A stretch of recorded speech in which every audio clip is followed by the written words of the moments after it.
Assalamualaikum warahmatullahi wabarakatuh. Perkenalkan, nama saya Armelia Jesa dengan NPM C1C022021. Baiklah, di sini saya akan mempresentasikan mata kuliah hukum bisnis. Materi pertama yaitu merger, konsolidasi, akuisisi, dan kepailitan. Adapun pokok pembahasan, yang pertama yaitu tujuan merger, konsolidasi, akuisisi, dan pemisahan. Yang kedua, pengertian merger, konsolidasi, akuisisi, dan pemisahan. C. Kelebihan dan kekurangan merger, konsolidasi, akuisisi, dan pemisahan. Selanjutnya yang kedua itu ada sejarah kepailitan, beberapa pengertian kepailitan, akibat dijatuhnya pailit, golongan orang berpiutang, pengurusan harta pailit, keadaan hukum debitur setelah berakhirnya pemberesan, penundaan kewajiban pembayaran utang, dan pengadilan niaga.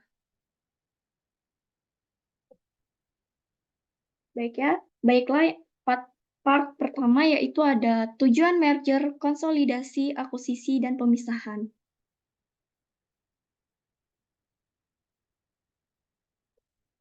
Biasanya, merger, konsolidasi, dan akuisisi ditempuh oleh perusahaan-perusahaan besar untuk meningkatkan efisiensi dan kinerja perusahaan karena cara-cara tersebut dapat dilakukan dengan tujuan-tujuan antara lain: 1.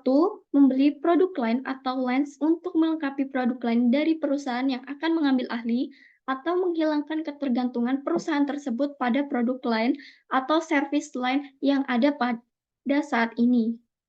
Yang kedua, memperoleh akses teknologi baru atau yang lebih canggih. Yang ketiga, memperoleh pasar atau pelanggan baru dari perusahaan yang jadi objek merger, konsolidasi, dan akuisisi. Yang keempat, memperoleh hak-hak pemasaran atau produksi dari perusahaan objek merger, konsolidasi, dan akuisisi. Yang kelima, memperoleh kepastian atas pasokan bahan baku dengan kualitas baik selama dipasok perusahaan merger, konsolidasi, maupun akuisisi.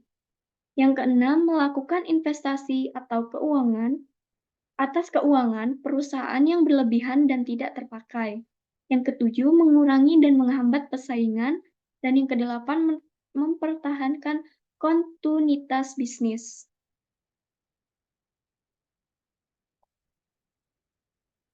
B. Pengertian merger, konsolidasi, akuisisi, dan pemisahan.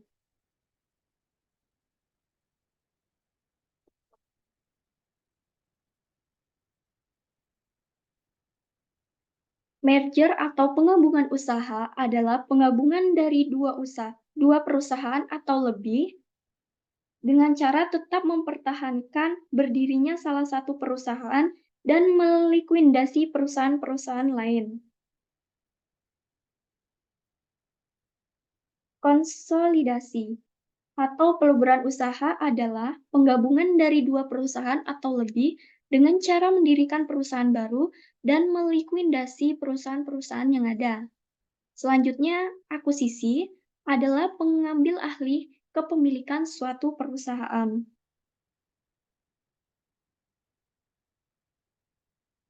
Dan yang terakhir, pemisahan. Pemisahan adalah perbuatan hukum yang dilakukan oleh perseorangan untuk memisahkan usaha yang mengakibatkan seluruh aktiva dan pasifa perseorangan beralih karena hukum kepada dua perseroan atau lebih sebagai aktiva dan pasifa dua atau lebih perseroan. C. Kelebihan dan kekurangan merger, konsolidasi, akuisisi, dan pemisahan. Kelebihan merger yaitu memakai nama perusahaan pengambil ahli, biaya lebih kecil, tidak memerlukan surat izin untuk usaha baru. Sedangkan kekurangannya yaitu menimbulkan polemik baru. Yang kedua, konsolidasi memiliki kelebihan, memakai nama perusahaan baru, menghilangkan polemik dari masing-masing perusahaan. Sedangkan kekurangannya yaitu berbiaya lebih mahal, diperlukannya surat izin usaha yang baru. Yang ketiga, akuisisi. Kelebihan akuisisi yaitu yang pertama, masih memakai nama lama, tidak memerlukan surat izin usaha baru. Sedangkan kekurangannya, kurang efisien, mudah terjadi duplikasi atau pemborosan, serta kepemilikan perusahaan berubah. Yang keempat yaitu pemisahan. Pemisahan memiliki kelebihan, yaitu yang pertama, masih memakai nama lama dan izin usaha baru, dan tidak perlu program rasionalisasi. Sedangkan kekurangannya, tidak memakai nama lama, perlu surat izin usaha baru, dan perlu program rasionalisasi. Part yang kedua yaitu sejarah kepailitan.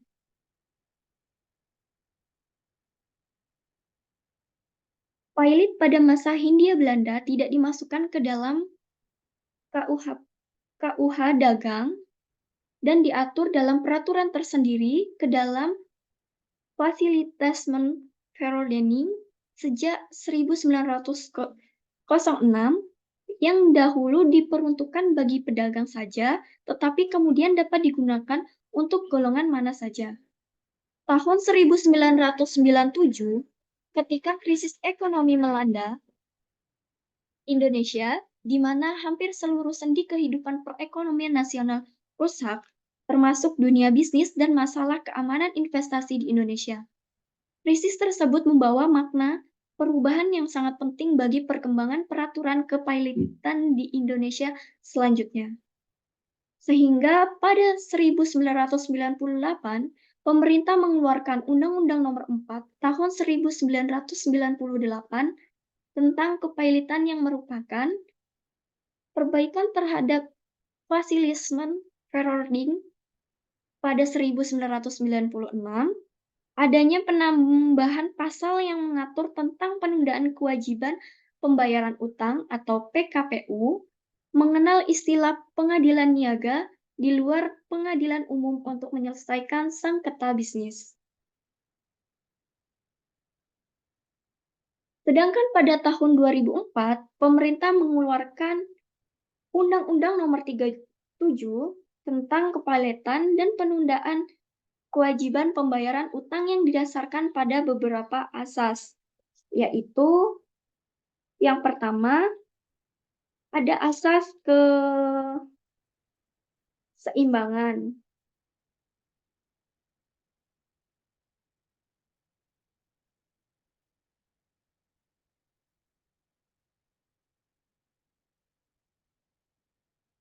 Dan yang kedua, asas kelangsungan usaha. Yang keempat, asas keadilan dan yang ketiga asas keadilan dan yang keempat asas integrasi.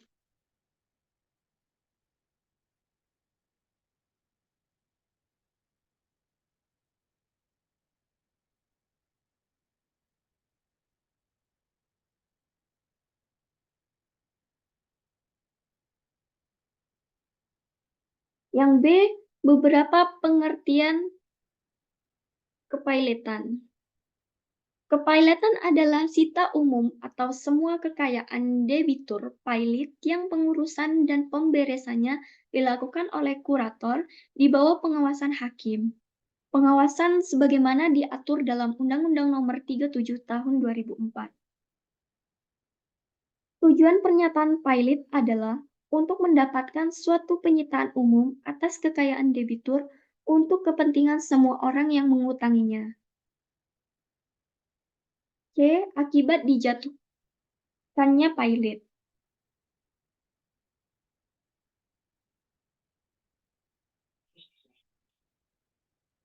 Yang pertama, debitur kehilangan atas segala hak untuk menguasai dan mengurus atas kekayaan harta bendanya.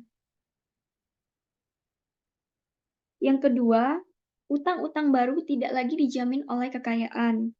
Yang ketiga, untuk melindungi kepentingan debitur.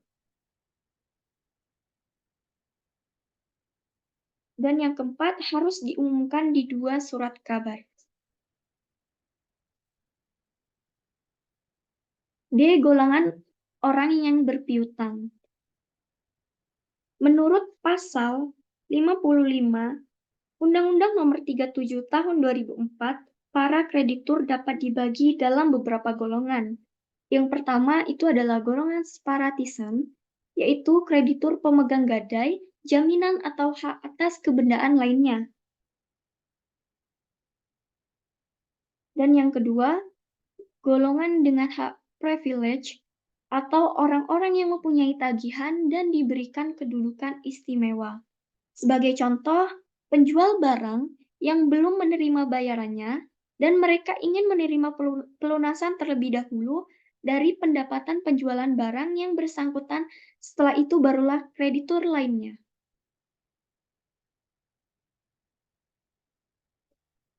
Yang E, pengurusan harta kepailit. Pengurusan harta pilot ini dibagi menjadi tiga, yaitu ada hakim pengawas. Hakim pengawas ini diatur dalam pasal 65, di mana hakim diangkat oleh pengadilan untuk mengawasi pengurusan dan pemberesan harta pilot.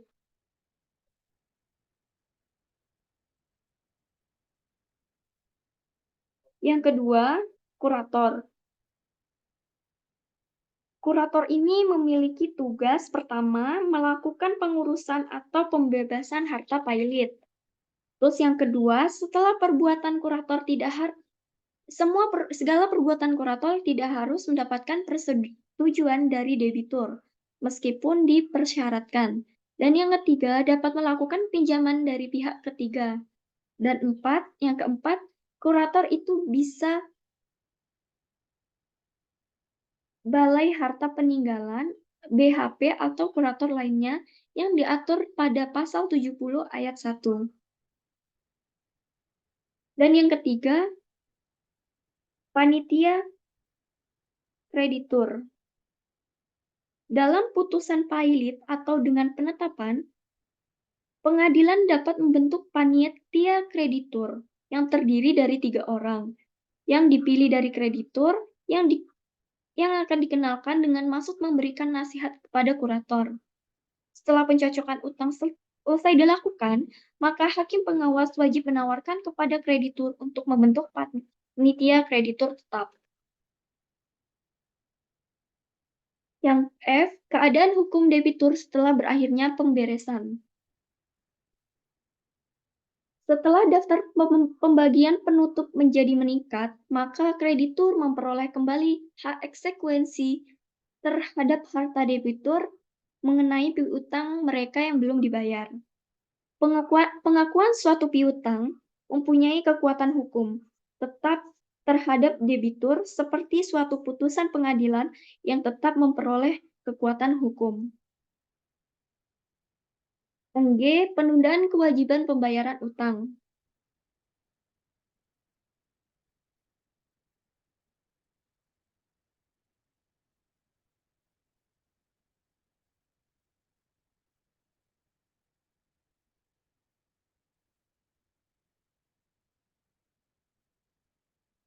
Hal yang berbeda dari peraturan kepailitan sebelumnya adalah Undang-Undang Nomor 37 Tahun 2004 sudah lebih lengkap mengatur masalah penundaan kewajiban debitur untuk membayar utang-utangnya dengan maksud debitur yang memiliki itikat baik untuk menyelesaikan seluruh atau sebagian utang-utangnya dengan cara damai. Keadaan yang demikian disebut dengan keadaan surskens. Keadaan surskens dapat diajukan apabila 1. Harus persetujuan lebih setengah kreditur kongruen yang haknya diakui atau sementara diakui. Dan yang kedua, harus hadir dan mewakili paling sedikit 2/3 dari tagihan yang diakui atau sementara diakui. Yang ketiga, diumumkan di 2 koran atau berita negara Republik Indonesia. Selanjutnya, pengadilan niaga.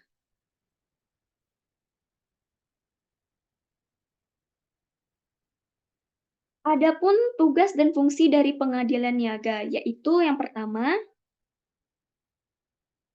memeriksa dan memutuskan permohonan pernyataan pilot dan penundaan kewajiban pembayaran utang. Yang kedua, berwenang memeriksa dan memutuskan perkara lain di bidang perniagaan. Yang ketiga, prosedur yang ditetapkan lebih cepat dalam hal perkara selesai dalam 30 hari, tidak ada banding, dimungkinkan diajukan peninjauan kembali atau PK.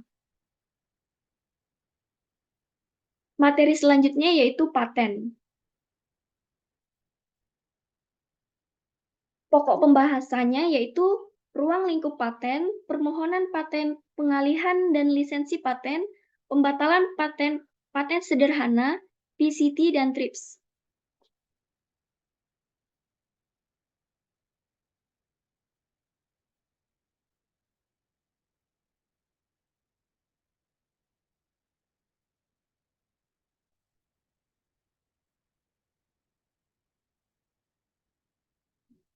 Ruang lingkup paten.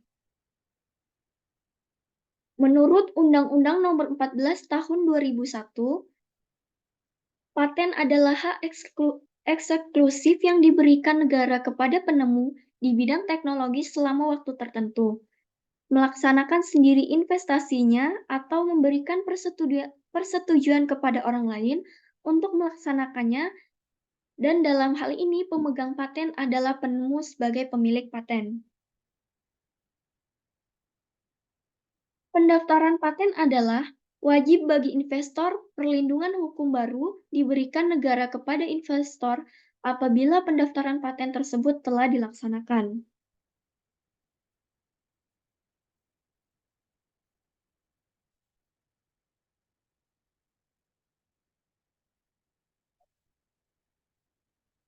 Yang pertama, penemuan paten atau investor. Menurut Undang-Undang Paten Nomor 14 Tahun 2001, penemuan perorangan atau badan hukum khusus untuk badan hukum tidak dianggap sebagai penemu paten, tetapi hanya pemegang hak patennya saja. Pemegang paten yaitu yang pertama, penemu sebagai pemilik paten, penemu hak dari pemilik paten, dan penerima lebih lanjut dari penerima hak. Yang kedua, penemuan yang dapat diberikan paten. Menurut pasal 2 dan 3 Undang-Undang Nomor 14 Tahun 2001, penemuan yang bisa diberikan paten harus memenuhi kriteria. Yang pertama, penemuan baru, mengandung langkah inventif, dan dapat diterapkan dalam bidang industri. Yang ketiga, penemuan yang tidak dapat diberikan paten. Menurut pasal 7 Undang-Undang Nomor 14 Tahun 2001, penemuan yang tidak dapat diberikan paten apabila yang pertama, proses atau hasil produksi yang bertentangan dengan undang-undang, ketertiban umum, agama, atau kesusilaan. B. Metode pemeriksaan, perawatan dan pengobatan dan pembedahan. C. Teori metode bidang ilmu pengetahuan atau semua makhluk hidup kecuali jasa training. Dan yang terakhir, proses biologis yang esensial kecuali proses non-biologis atau proses mikrobiologis.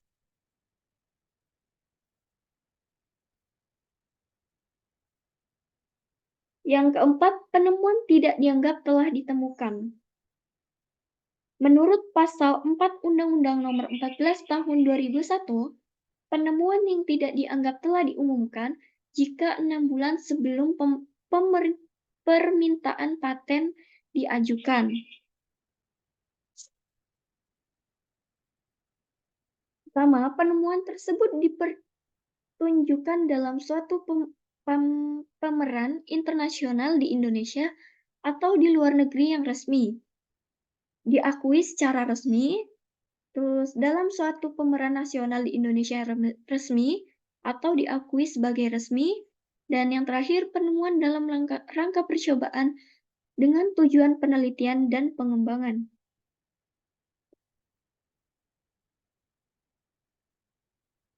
Yang kelima, jangka waktu paten. Jangka waktu paten ini diatur dalam Undang-Undang Nomor 14 Tahun 2001 Jangka waktu berlakunya suatu paten yaitu paten diberikan untuk jangka waktu 20 tahun sejak tanggal penerimaan dan tidak dapat diperpanjang lagi. Yang kedua, untuk paten sederhana, jangka waktu adalah 10 tahun sejak tanggal penerimaan dan tidak dapat diperpanjang lagi. Selanjutnya, permohonan paten. Permohonan paten ini diatur dalam pasal 20 sampai dengan 41 Undang-Undang Nomor 14 Tahun 2001.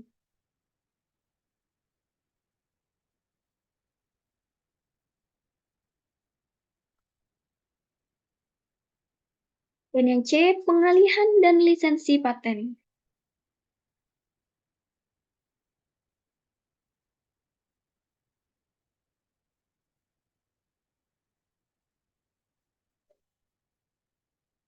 Di Indonesia, pemegang pengalihan wajib melaksanakan, namun tetap diberikan pengecualian jika pelaksanaan paten tersebut secara ekonomi hanya layak bila dibuat dengan skala regional yang disetujui Direktorat Jenderal Paten, Departemen Hukum dan HAM, atau yang dikenal dengan hak asasi manusia. Pasal 66 sampai dengan pasal 87 Undang-Undang Nomor 14 Tahun 2001 mengatur tentang pengalihan dan lisensi paten.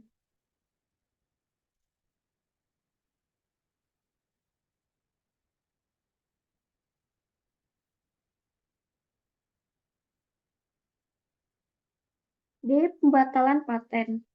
Pembatalan paten diatur dalam pasal 88 sampai dengan pasal 98 Undang-Undang Nomor 14 Tahun 2001.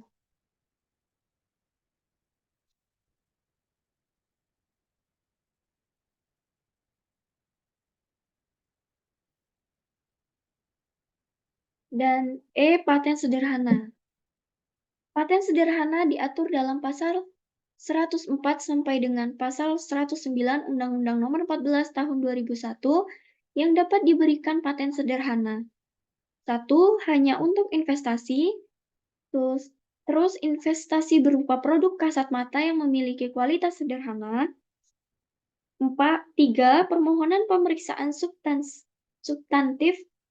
Dan 4. Paten sederhana tidak dapat dimintakan lisensi wajib.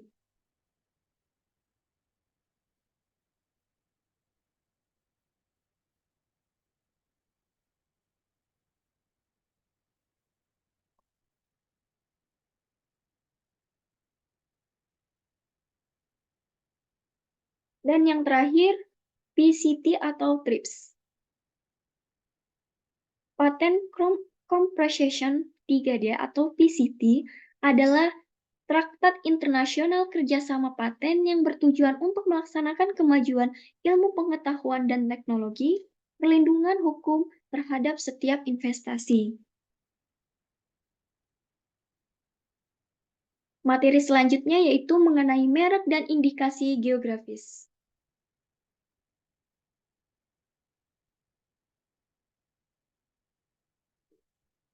Yang pertama, ruang lingkup merek.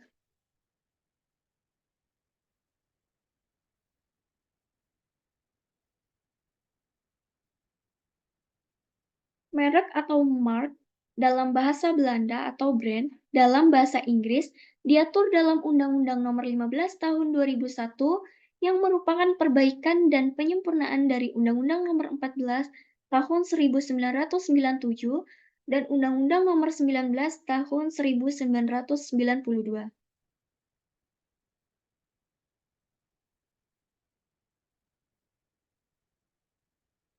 Penyempurnaan dari undang-undang sebelumnya yang menonjol antara lain menyangkut proses penyelesaian permohonan berkenaan dengan hak prioritas, perlindungan terhadap merek dagang dan merek jasa, dan perlindungan terhadap indikasi geografis selain perlindungan terhadap indikasi asal.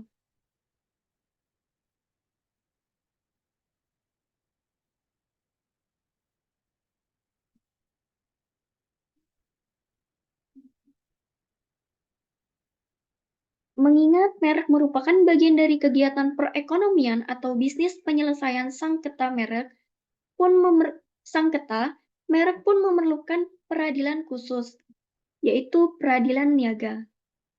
Sejak Indonesia meratifikasikan perjanjian WTO dan TRIPS yang merupakan lampirannya, Indonesia harus tunduk kepada aturan yang bersifat global yang diatur dalam Undang-Undang Nomor 15 Tahun 2001, merupakan bagian dari penyempurnaan dengan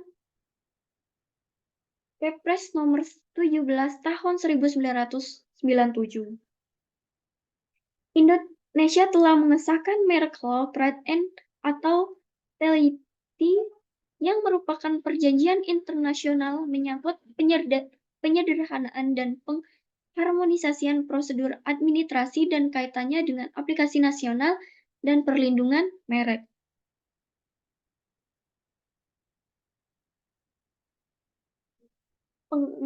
Pertama, pengertian merek. Beberapa pengertian menurut pasal 1 Undang-Undang Nomor 15 Tahun 2001.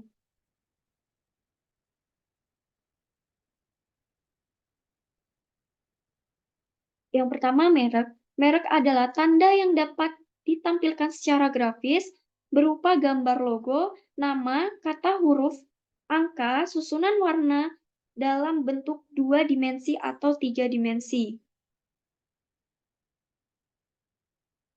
Yang B, merek dagang. Merek dagang adalah merek yang digunakan pada barang yang diperdagangkan oleh seseorang atau beberapa orang secara bersamaan atau badan hukum untuk membedakan dengan barang sejenis lainnya. Yang C, merek jasa. Merek jasa adalah merek yang digunakan pada jasa yang diperdagangkan oleh seseorang atau beberapa orang secara bersama-sama atau badan hukum untuk membedakan dengan jasa sejenis lainnya. Yang D, merek kolektif. Merek kolektif adalah merek yang digunakan pada barang atau jasa dengan karakteristik yang sama mengenai sifat ciri umum dan mutu barang atau jasa serta pengawasannya diperdagangkan oleh beberapa orang atau hukum secara bersama-sama. Yang kedua, hak merek.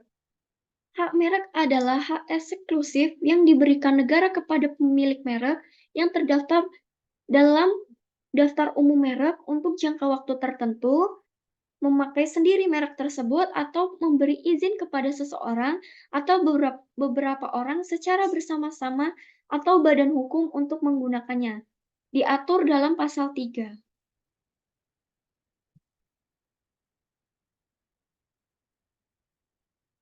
Selanjutnya, permohonan pendaftaran merek.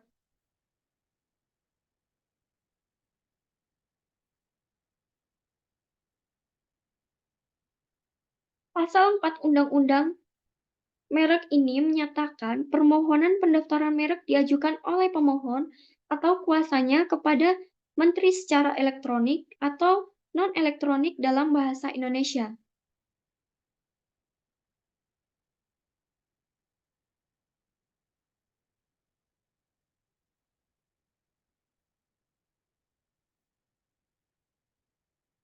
Penolakan permohonan pendaftaran merek menurut Pasal 5 Undang-Undang Nomor 15 Tahun 2001, merek tidak dapat didaftarkan apabila merek-merek tersebut mengandung salah satu unsur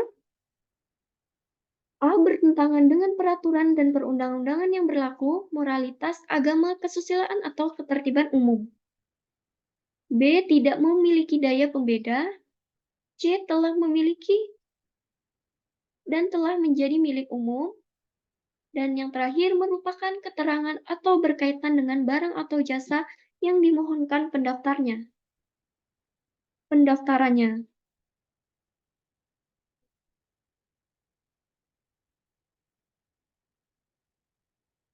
Syarat dan tata cara permohonan merek. Syarat dan tata cara permohonan diatur dalam Pasal 7 Undang-Undang Nomor 15 Tahun 2001, yaitu permohonan diajukan dalam bahasa Indonesia untuk merek bahasa asing atau di dalamnya terdapat huruf selain huruf Latin, wajib disertai terjemahannya Dalam bahasa Indonesia, permohonan ditandatangani pemohon atau kuasa dengan dilampiri bukti pembayaran biaya. Terus selanjutnya, permohonan untuk dua kelas barang atau lebih dan atau jasa dapat diajukan dalam suatu permohonan yang diatur dengan peraturan pemerintah. Dan yang terakhir, permohonan pendaftaran merek dengan hak prioritas, permohonan harus diajukan dalam waktu 6 bulan, terhitung sejak tanggal penerimaan permohonan pendaftaran merek yang pertama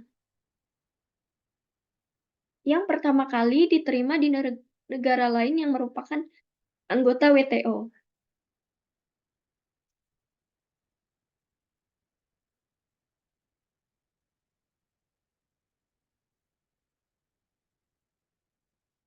Pendaftaran merek. Pendaftaran merek yang pertama ini merek yang tidak dapat didaftarkan dan ditolak. Pasal 20 Undang-Undang Merek mengatur tentang merek yang tidak dapat didaftarkan dan ditolak. Merek tidak dapat didaftar jika bertentangan dengan ideologi negara, peraturan perundang-undang, moralitas, agama, kesusilaan, dan ketertiban umum. Ketentuan yang mengatur tentang merek yang tidak dapat didaftarkan dan merek yang ditolak adalah Pasal 21 Undang-Undang Merek dan Pasal 22 Undang-Undang Merek.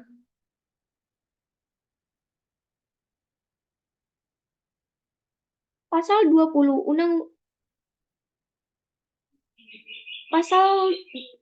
Undang-Undang Merek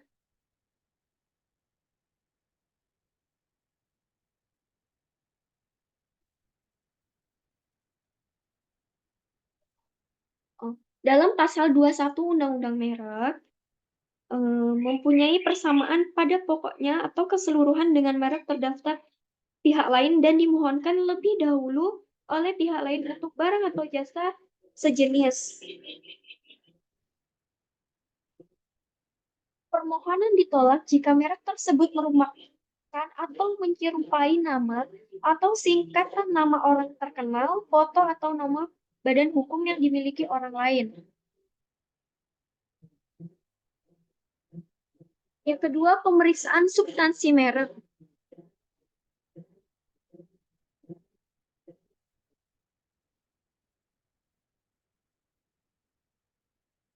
Pemeriksaan substansi merupakan pemeriksaan yang dilakukan oleh pemeriksa terhadap permohonan pendaftaran merek. Segala keberatan atau sanggahan sebagai dimaksud dalam Pasal 16 dan Pasal 17 menjadi pertimbangan dalam pemeriksaan substantif.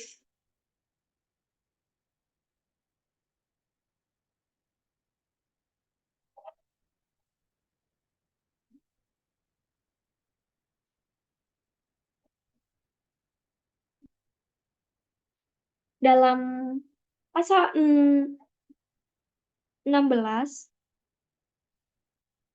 yang menjadi pertimbangan dan pemeriksaan substansif dalam hal tidak terdapat keberatan dalam jangka waktu paling lama 30 hari terhitung sejak tanggal berakhirnya pengumuman dilakukan pemeriksaan substantif terhadap permohonan.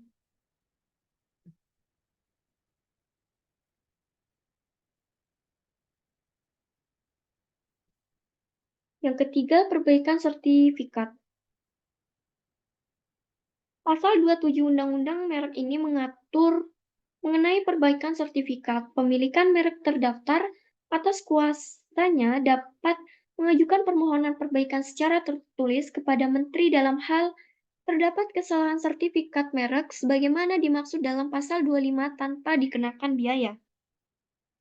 Dalam hal kesalahan sertifikat merek disebabkan oleh kesalahan permohonan dalam mengajukan permohonan pendaftaran merek, perbaikan sertifikat merek dikenai biaya. Ketentuan lebih lanjut mengenai perbaikan sertifikat diatur dengan peraturan menteri. Yang keempat, permohonan banding. Permohonan banding diajukan secara tertulis oleh pemohon atau kuasanya kepada Komisi Banding Merek dengan tebusan yang disampaikan kepada menteri dengan dikenai biaya. Permohonan banding diajukan dengan menguraikan secara lengkap keberatan serta alasan terhadap penolakan permohonan.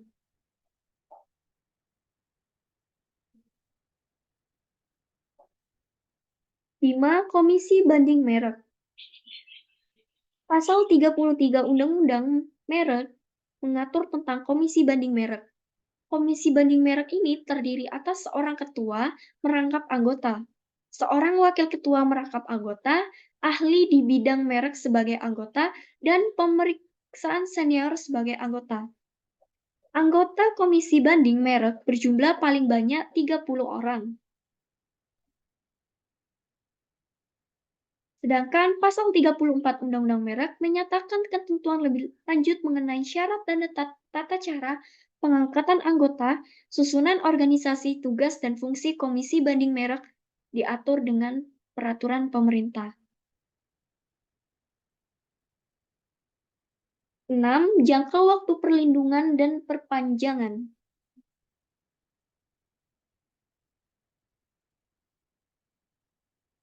Pasal 35 Undang-Undang Merek juga mengatur tentang jangka waktu perlindungan dan perpanjangan merek.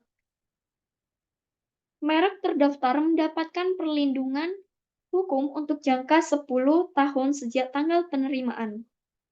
Jangka waktu perlindungan dapat diperpanjang untuk jangka waktu yang sama. Permohonan perpanjangan diajukan secara elektronik atau non-elektronik dalam bahasa Indonesia oleh pemilik merek atau kuasanya dalam jangka 6 bulan setelah berakhirnya jangka waktu perlindungan bagi merek terdaftar dengan dikenai biaya. Pasal 36 Undang-Undang Merek juga mengatur tentang permohonan perpanjangan disetujui jika permohonan melampirkan surat pernyataan tentang merek yang bersangkutan digunakan pada barang dan jasa sebagaimana dicantumkan dalam sertifikat merek tersebut, dan barang atau jasa sebagaimana dimaksud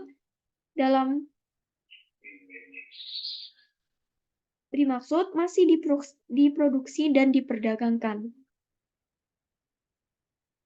D. Pengalihan hak dan lisensi. Pengalihan hak diatur pada pasal 41 Undang-Undang Merek, di mana hak atas merek terdaftar dapat beralih atau dialihkan karena pewaris, wasiat, wakaf, hibah, perjanjian, atau sebab lain yang dibebankan oleh peraturan perundang-undang.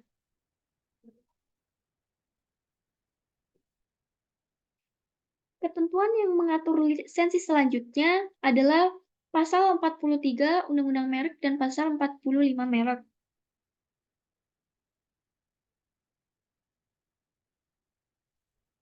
Lisensi. Selanjutnya itu lisensi. Pasal 42 Undang-Undang Merek ini mengatur tentang lisensi, di mana pemilik merek terdaftar dapat memberikan lisensi kepada pihak lain untuk menggunakan merek tersebut baik sebagaimana maupun seluruh jenis barang dan jasa.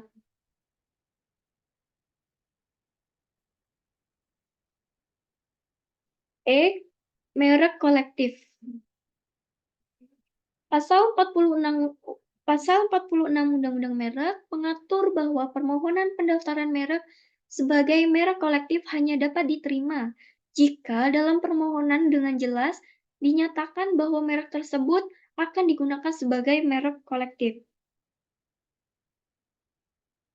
Ketentuan penggunaan merek kolektif paling sedikit memuat pengaturan mengenai sifat, ciri umum, atau mutu barang dan jasa yang akan diproduksi dan diperdagangkan, pengawasan atas penggunaan merek kolektif, dan sanksi atas pelanggaran ketentuan penggunaan merek kolektif. Selanjutnya, permohonan pendaftaran merek internasional yang diatur dalam pasal 52 Undang-Undang dapat berupa permohonan yang berasal dari Indonesia ditujukan ke Biro Internasional melalui menteri atau permohonan yang diajukan ke Indonesia sebagai salah satu negara yang tujuannya diterima oleh menteri dari Biro Internasional.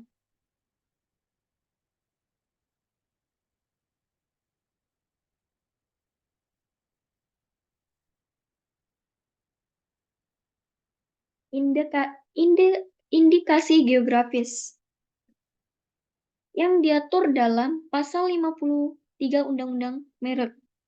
Indikasi geografis dilindungi setelah indikasi geografis didaftarkan oleh Menteri. Permohonan merupakan lembaga yang mewakilkan masyarakat di wilayah geografis tertentu yang mengusahakan suatu barang atau produk berupa sumber daya alam, barang kerajinan tangan, atau hasil industri, dan permohonan yang merupakan pemerintah dari provinsi atau kabupaten kota.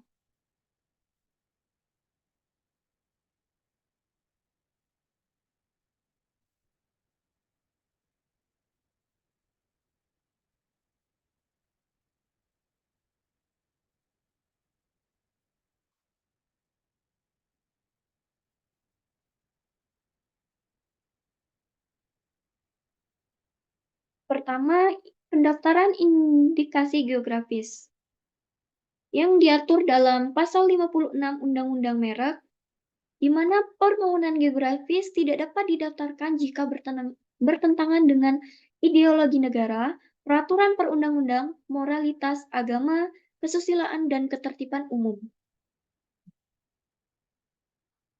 Permohonan indikasi geografis ditolak jika dokumen deskripsi indikasi geografis tidak dapat dibuktikan kebenarannya dan memiliki persamaan pada keseluruhannya dengan indikasi geografis yang sudah ada.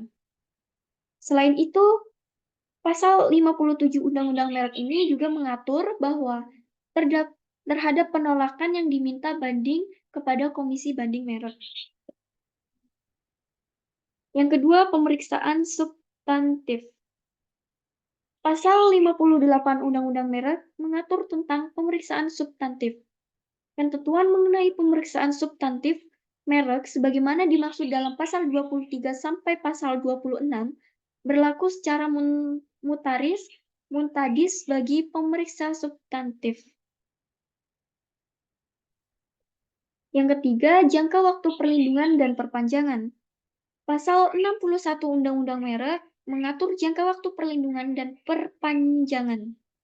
Indikasi geografis dilindungi selama terjaganya reputasi, kualitas, dan karakteristik yang menjadi dasar diberikannya perlindungan indikasi geografis pada suatu bidang. Indikasi geografis dapat dihapus jika dipenuhinya ketentuan atau melanggar ketentuan sebagaimana dimaksud dalam pasal 56. 4. Indikasi asal. Indikasi asal. Pasal 63 Undang-Undang Merek mengatur tentang indikasi asal. Indikasi asal dilindungi tanpa melalui kewajiban pendaftaran atau secara deklaratif sebagai tanda asal suatu barang atau jasa yang benar dan dipakai dalam perdagangan.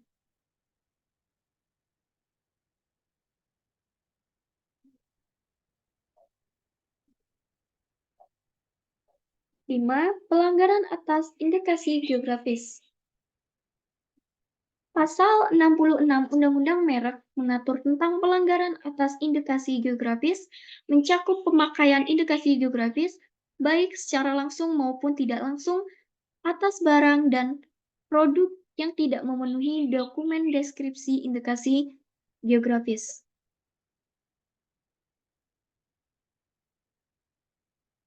Pasal 55 Undang-Undang Merek juga mengatur bahwa indikasi geografis dapat didaftarkan berdasarkan perjanjian internasional.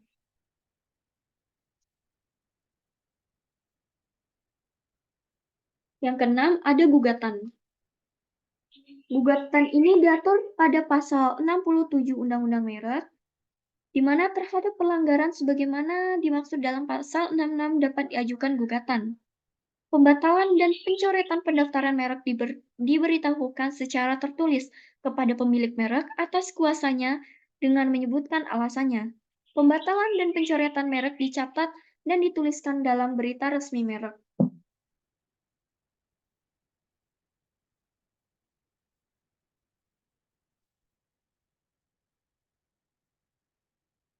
Apabila dalam pembatalan dan pencoretan merek ini terdapat keberatan terhadap pembatalan dan pencoretan, maka dapat mengajukan kepada pengadilan niaga, yaitu dengan mengajukan kasasi.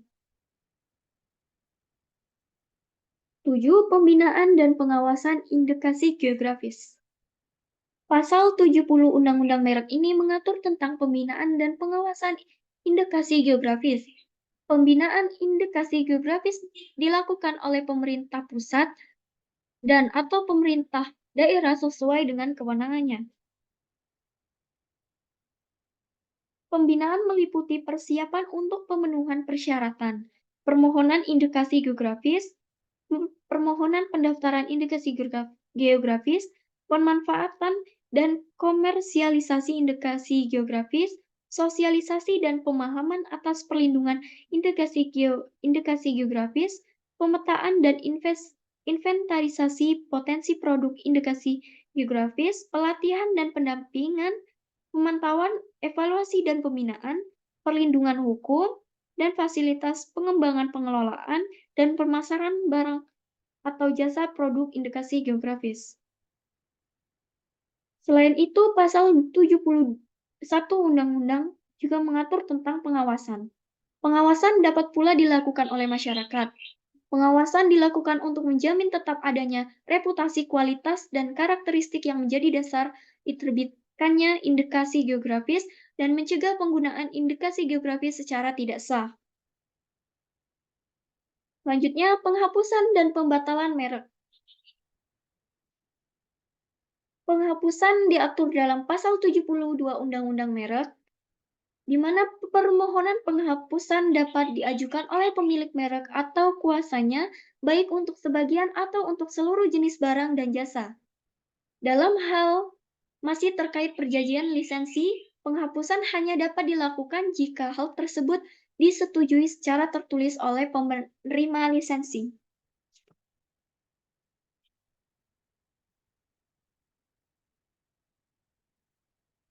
Kedua, pembatalan.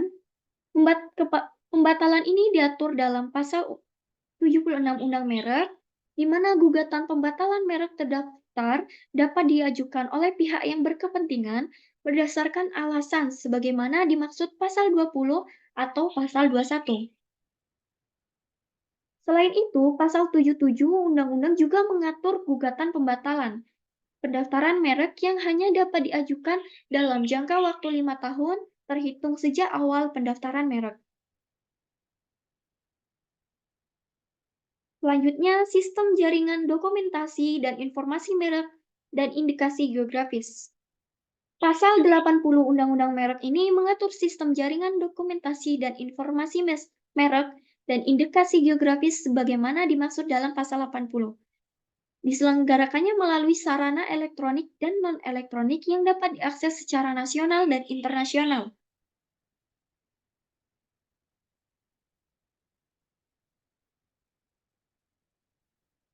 Dan yang selanjutnya, penyelesaian sengketa. Yang pertama, gugatan atas pelanggaran merek. Pemilik merek terdaftar dapat mengajukan gugatan terhadap pihak lain yang secara tanpa hak menggunakan merek yang mempunyai persamaan pada pokoknya atau keseluruhannya untuk barang dan jasa yang sejenis berupa gugatan dan penghentian semua perbuatan yang berkaitan dengan penggunaan merek tersebut. Yang kedua, tata cara gugatan di pengadilan niaga.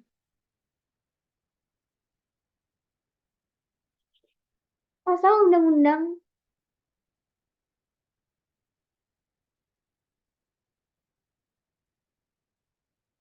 Pasal 85 Undang-Undang Merek ini mengatur tata cara gugatan di pengadilan niaga. Gugatan sebagaimana dimaksud dalam pasal 30 ayat 3, pasal 68, pasal 74, dan pasal 76 diajukan kepada Ketua Pengadilan Niaga wilayah hukum tempat tinggal.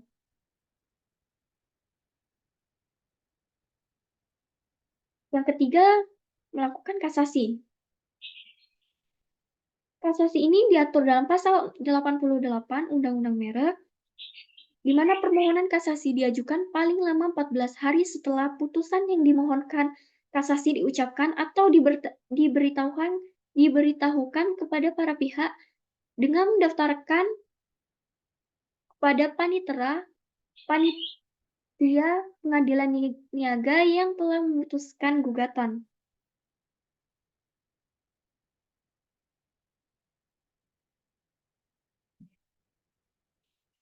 Dan permohonan kasasi ini sudah harus menyampaikan memori kasasi kepada panitera dalam waktu paling lama itu 14 hari sejak tanggal permohonan kasasi didaftarkan. Yang keempat, tata cara pelaksanakan putusan. Ketentuan mengenai pelaksanaan pembatalan dan penghapusan oleh Menteri sebagaimana dimaksud dalam pasal 72 sampai dengan pasal 75 diatur dengan peraturan pemerintah.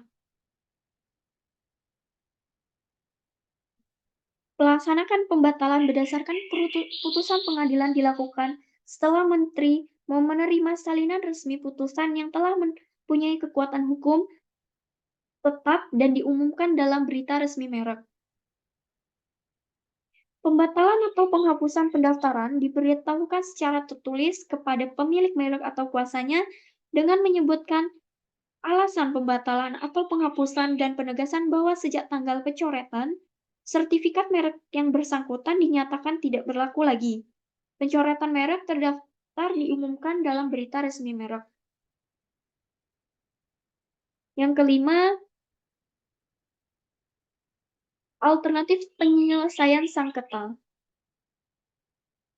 Dicantumkan dalam pasal 93 Undang-Undang, di mana alternatif penyelesaian sengketa ini selain penyelesaian gugatan sebagaimana dimaksud dalam pasal 83, para pihak dapat menyelesaikan sengketa melalui arbitrage atau alternatif penyelesaian sengketa. Yang keenam, penetapan sementara pengadilan. Berdasarkan bukti permulaan yang cukup, pemilik merek terdaftar yang haknya dirugikan dapat meminta hakim pengadilan niaga untuk menerbitkan surat penetapan sementara tentang pencegahan masuknya barang yang diduga hasil pelanggaran hak atas merek ke jalur perdagangan, penyimpanan alat bukti yang berkaitan dengan pelanggaran hak atas merek tersebut, pengamanan dan pencegahan hilangnya barang bukti oleh pelanggar dan penghentian pelanggaran guna mencegah kerugian yang lebih besar. Yang ketujuh, yaitu penyidikan. Pasal 99 Undang-Undang Merek ini mengatur juga tentang hal penyidikan. Penyidikan berwenang melakukan pemeriksaan atas kebenaran laporan atau keterangan berkenaan dengan tindakan pidana di bidang merek, pemeriksaan terhadap orang yang diduga melakukan tindak pidana di bidang merek, permintaan keterangan dan barang bukti dari orang sehubungan dengan tindakan pidana di bidang bermerek, pemeriksaan atas pembukuan, pencatatan dan dokumen lain berkenaan dengan tindakan pidana di bidang merek, penggeledahan dan pemeriksaan di tempat yang diduga barang bukti, pembukuan, pencatatan dan dokumen yang lain yang berkenaan dengan tindak pidana di bidang merek serta penyitaan. Dan selanjutnya itu ada ketentuan pidana. Pihak lain yang secara tanpa hak menggunakan merek yang mempunyai persamaan pada pokoknya atau keseluruhannya untuk barang dan atau jasa yang sejenis tersebut juga dapat diminta pertanggungjawaban secara pidana, sebagaimana diatur dalam pasal 100 ayat 1 dan 2 Undang-Undang nomor 20 tahun 2016, yaitu sebagai berikut.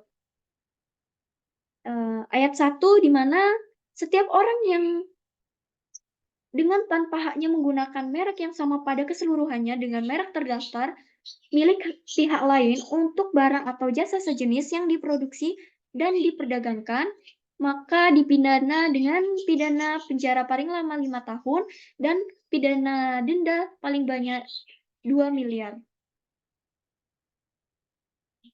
Ayat 2, setiap orang yang dengan tanpa hak menggunakan merek yang mempunyai persamaan pada pokok dengan merek terdaftar milik pihak lain untuk barang atau jasa sejenis yang diproduksi atau diperdagangkan dipidana pidana penjara paling lama 4 tahun atau denda paling banyak 2 miliar.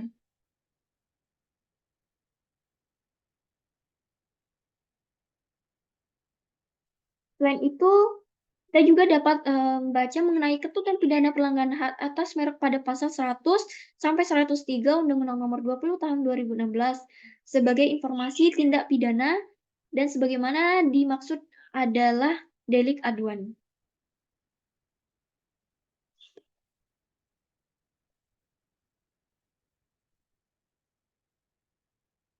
Materi selanjutnya yaitu hak cipta.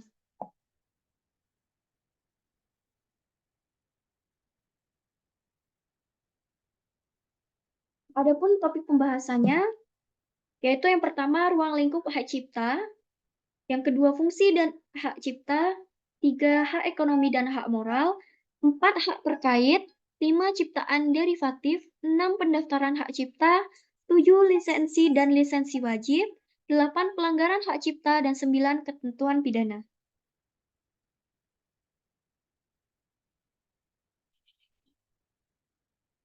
Yang pertama, ruang lingkup hak cipta.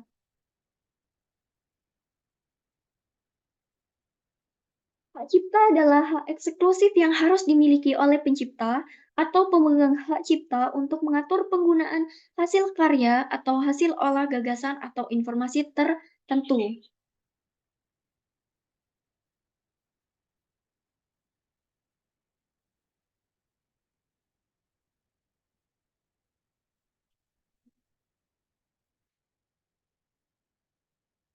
Yang kedua, pemegang hak cipta. Pemegang hak cipta adalah pihak yang menerima hak secara sah dari pencipta atau pihak lain yang menerima lebih lanjut hak dari pihak yang menerima hak tersebut secara sah. Dan yang ketiga, karya kolektif. Karya kolektif didefinisikan sebagai sebuah karya seperti terbitan majalah, antologi, atau ensiklopedia yang di dalamnya terdapat sejumlah kontribusi dan merupakan karya tersendiri dari dan independen.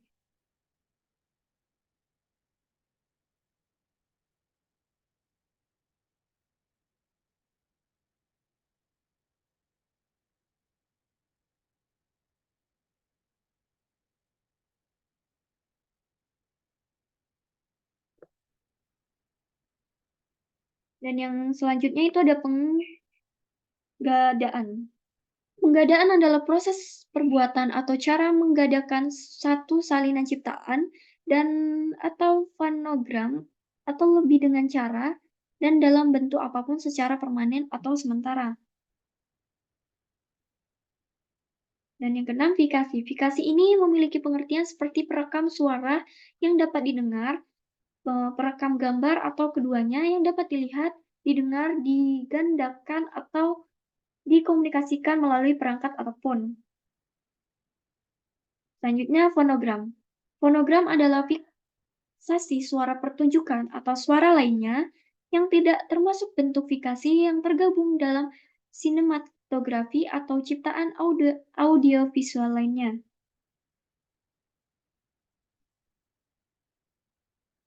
Yang kedelapan yaitu royalti.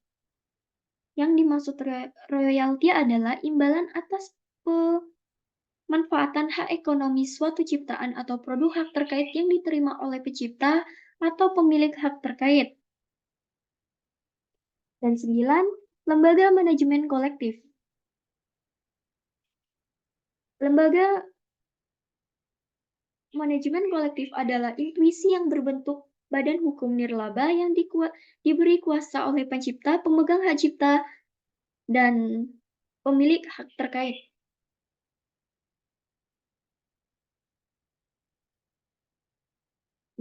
Pemilik hak terkait yang guna mengelola hak ekonominya dalam bentuk menghimpun dan mendistribusikan royalti. Yang ke-10 yaitu pembajakan. Pembajakan adalah penggandaan ciptaan atau produk hak terkait secara tidak sah, dan pendistribusian barang hasil penggandaan dimaksud secara luas untuk memperoleh keuntungan ekonomi. Dan yang terakhir, penggunaan secara komersial. Komersial. Penggunaan secara komersial adalah pemanfaatan ciptaan atau produk hak terkait dengan tujuan untuk memperoleh keuntungan ekonomi dari berbagai sumber atau berbayar.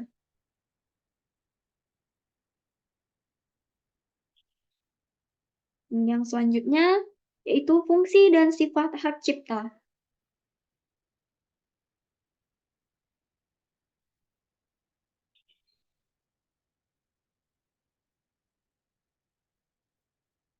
Pertama, ciptaan dalam hubungan dinas.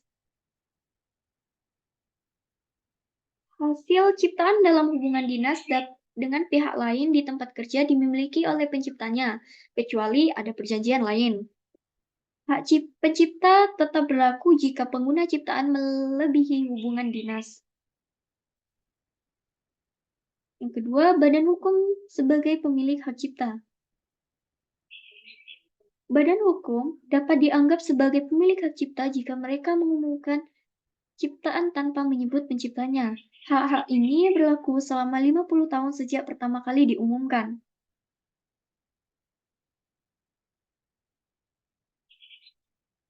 Ketiga, hak cipta atas potret. Potret tanpa izin tidak boleh diumumkan jika bertentangan dengan kepentingan yang wajar dari orang-orang yang dipotret. Potret yang memuat 2 orang atau lebih memerlukan izin dari semua yang terlibat. Perlindungan hak cipta untuk potret berlaku selama 50 tahun sejak pertama kali diumumkan. Dan selanjutnya yaitu hak ekonomi dan hak moral.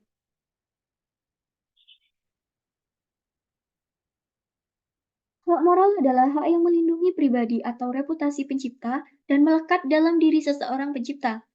Hak moral tidak dapat dipisahkan dari penciptanya karena bersifat pribadi dan kekal. Hak moral diatur dalam Undang-Undang Nomor 28 Tahun 2014, Pasal 5 hingga Pasal 7. Sedangkan hak ekonomi adalah hak untuk mendapatkan manfaat ekonomi atas ciptaan serta produk yang terkait.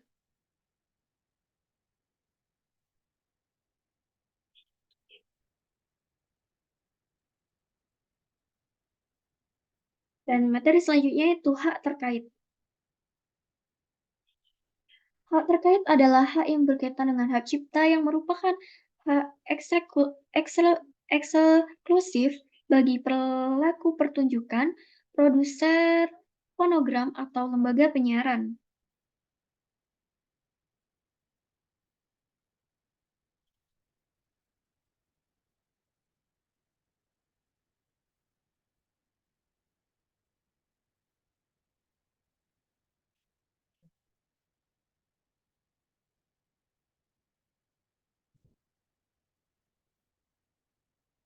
Menurut ketentuan Pasal 20 Undang-Undang Nomor 28 Tahun 2014, hak terkait sebagaimana dimaksud dalam Pasal 3 huruf B merupakan hak eksklusif yang meliputi pertama, hak moral pelaku pertunjukan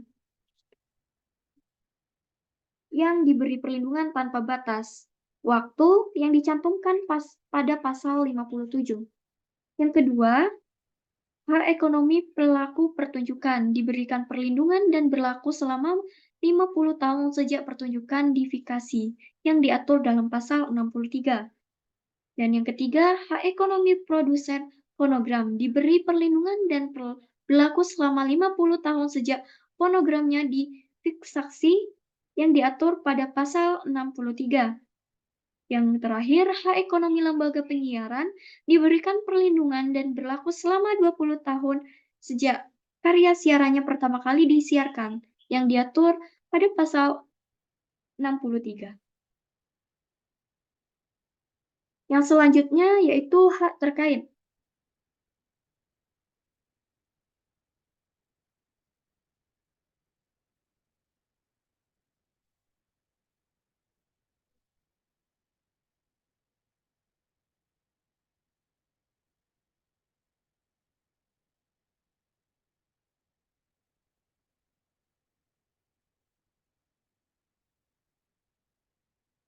Maaf, selanjutnya yaitu ciptaan derivatif.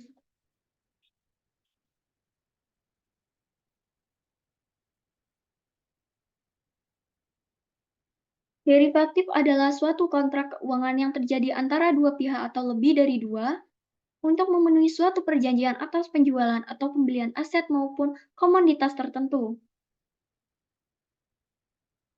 Ciptaan derivatif adalah karya turunan yang didasarkan atas salah satu atau beberapa karya terdahulu yang menggambarkan pengarang orisinal seperti terjemahan, aransemen musik, dramatisasi, fiksionalisasi film, recording, dan lain-lain.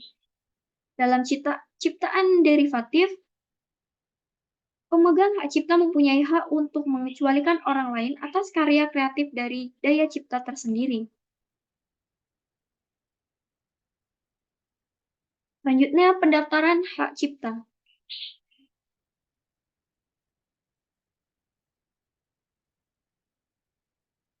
Tata cara pendaftaran hak cipta, yang pertama itu pencatatan ciptaan dapat diajukan secara elektronik maupun elektronik dengan permohonan secara tertulis kepada menteri.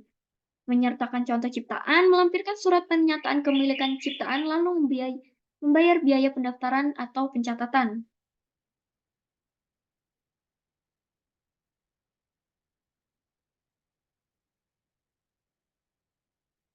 Pendaftaran hak cipta melalui sistem elektronik.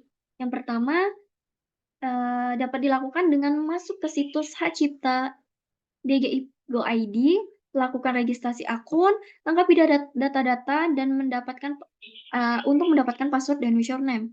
Selanjutnya, ketika sudah mendapatkan password dan username, kita setelah itu kita melakukan login melalui email yang didaftarkan. Pilih pengajuan pencatatan digital, terus isi seluruh formulir sesuai dengan data yang dimiliki, unggah data pendukung yang diperlukan, lakukan pembayaran PNBP, dan melakukan verifikasi, terus pencatatan ciptaan. Setelah itu disetujui, lalu kita mencetak surat pencatatan ciptaan. Selanjutnya yaitu materinya lisensi dan lisensi wajib. Lisensi adalah pemberian izin atau penyerahan hak atau sesuatu dari suatu pihak ke pihak lainnya untuk melakukan produksi atas suatu produk atau jasa tertentu yang sebelumnya telah dipatenkan oleh yang menciptakan pertama kali. Menurut ketentuan Pasal 80 sampai 86 Undang-Undang Nomor 28 Tahun 2004, lisensi ini pertama, pemegang hak cipta berhak memberikan lisensi dengan perjanjian lisensi untuk melaksanakan ciptaannya, kecuali di perjanjian lain. Maka pelaksana wajib untuk membayar royalti kepada pemegang hak cipta. Yang kedua, perjanjian lisensi dilarang memuat ketentuan yang langsung maupun tidak langsung merugikan perekonomian negara. Yang ketiga, perjanjian lisensi wajib dicatat di Dirjen Haki agar dapat mempunyai akibat hukum terhadap pihak ketiga.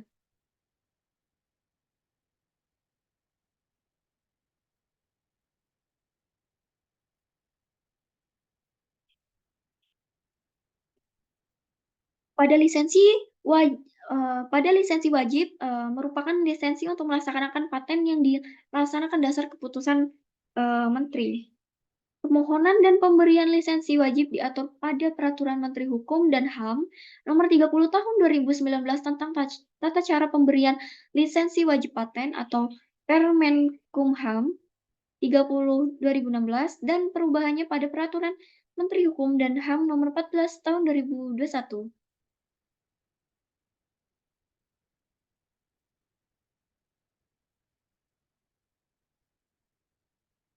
Selanjutnya, pelanggaran hak cipta.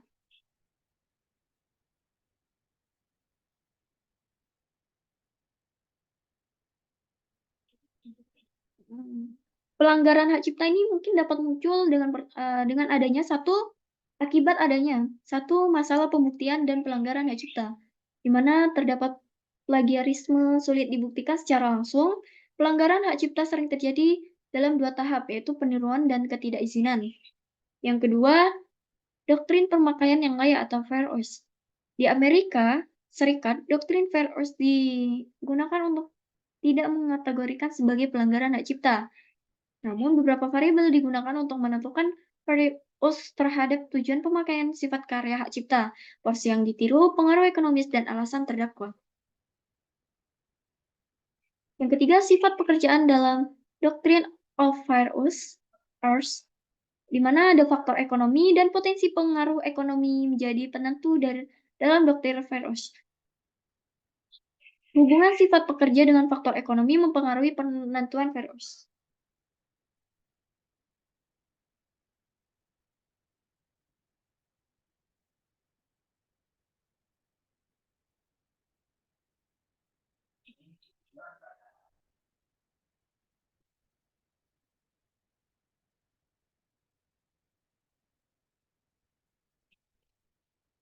Dan yang terakhir itu ada ketentuan pidana.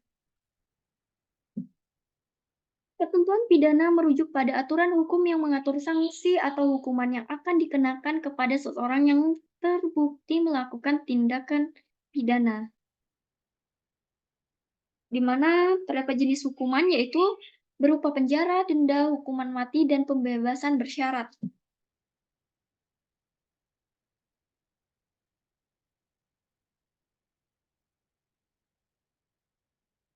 Dan yang kedua itu unsur pidana. Unsur merupakan unsur perbuatan, unsur subjektif seperti kesalahan atau kesengajaan, dan unsur objektif seperti kerugian atau bahaya yang ditimbulkan. Dan yang ketiga jenis pidana, yaitu ada pidana pokok, seperti penjara, denda, dan lain-lain. Pidana tambahan seperti pengawasan pendapat, pembatalan izin, dan lain-lain.